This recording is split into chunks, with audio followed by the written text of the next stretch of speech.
149萬嘅溫哥華 Single House 獨立屋喺邊度揾？等我帶你睇下。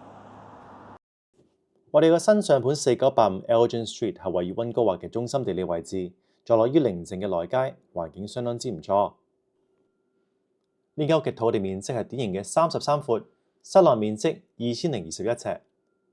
樓上有3間房，樓下亦都有3間房，每一層有自己嘅廚房同埋獨立出入。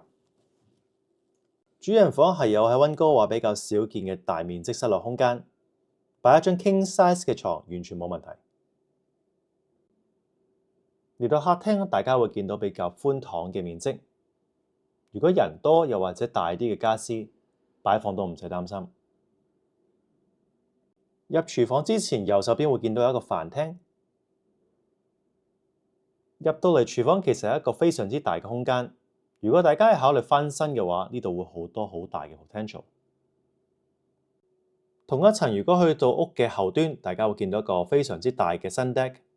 如果改裝一下天花棚，呢度係可以變成一個充滿陽光氣息嘅大陽台。溫哥華東區嘅呢個地理位置，其實如果去西區係非常之方便，揸車大概8分鐘係可以去未來非常之大嘅超級商場 Oakridge Shopping Centre。呢間屋有好大嘅潛力，如果同最近嘅 townhouse 價錢比較，其實呢個價錢係非常之合理。室內面積2000尺以上，有自己嘅土地，兼且樓下仲可以出租添。落到去 basement 唔單止有1間，唔單止2間，係3間房咁多，兼且每間房嘅面積都好大。